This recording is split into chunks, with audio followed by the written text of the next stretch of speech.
Hey, bonjour à tous, mon nom est François Letarte. Bienvenue sur ma chaîne JDRD30, une chaîne consacrée aux jeux de rôle sur table, avec une vie de rôliste, et je vais faire une réponse à Skaël sur un bilan jeu de rôle jeunesse. Skaël m'a demandé comment je gère ça des grosses tables. C'est sûr que Skaël a remarqué que dans mes bilans, je raconte que j'ai souvent 8 joueurs autour de ma table. C'est pas mal le maximum que j'ai établi.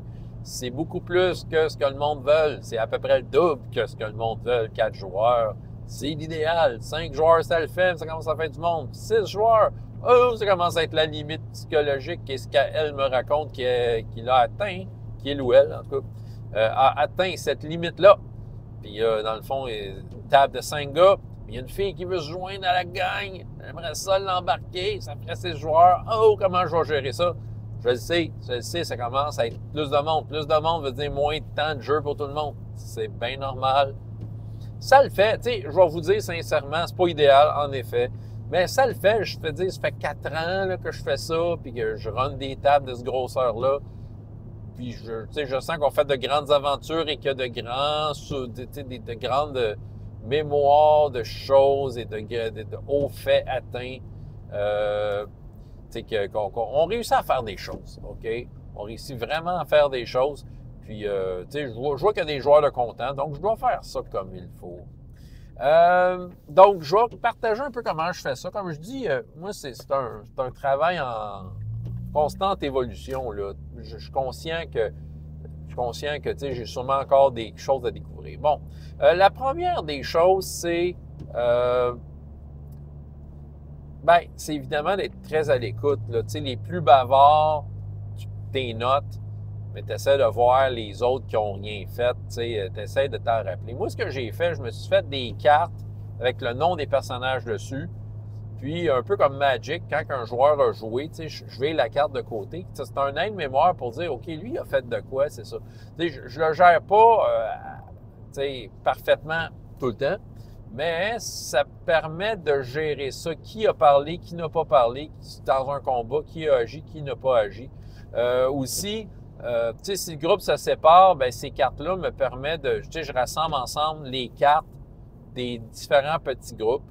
Fait que visuellement, ça me permet de me retrouver plus facilement sur qui est séparé. En même temps, quand un groupe se sépare, on le sait, là, c'est souvent... j'ai fait une vidéo récemment, là, mais moi, je suis bien transparent en leur disant, vous êtes séparés et c'est votre problème. C'est pas le mien, c'est vous qui avez décidé ça. Fait que, c'est sûr que là, il y a des joueurs qui vont attendre plus longtemps, tout ça. Bon, ça c'est le problème des groupes séparés. C'est sûr que quand le groupe est plus gros, ça peut peut-être être un petit problème, mais bon.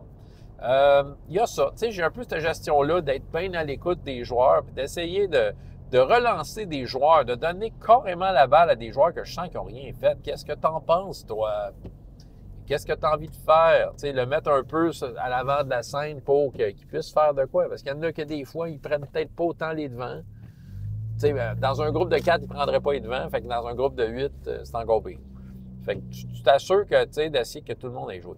Quand vient le temps de prendre des décisions, tour de table, OK? C'est pas...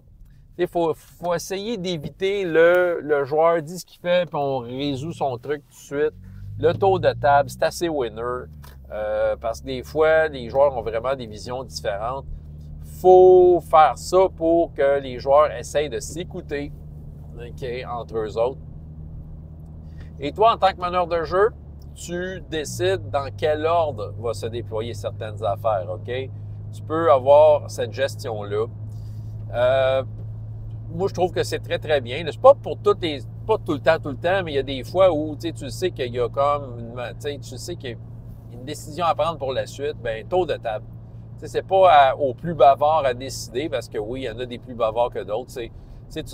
Tour de table te permet à tout le monde de s'exprimer. Il y en a qui s'exprimeront pas, qui vont en effet un peu passer leur tour sur le tour de table, mais au moins, tu leur as donné de la chance de façon équitable.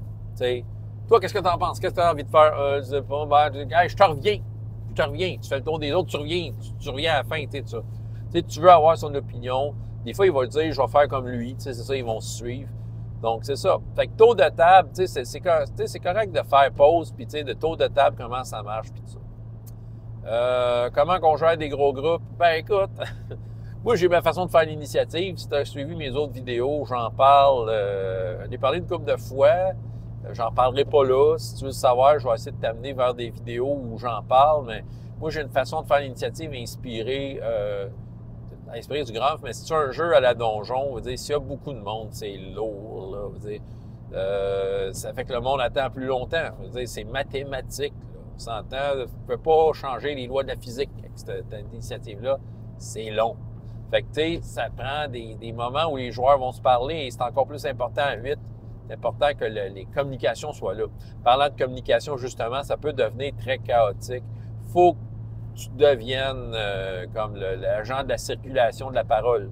OK? Les gens doivent se parler, doivent avoir un droit de parole.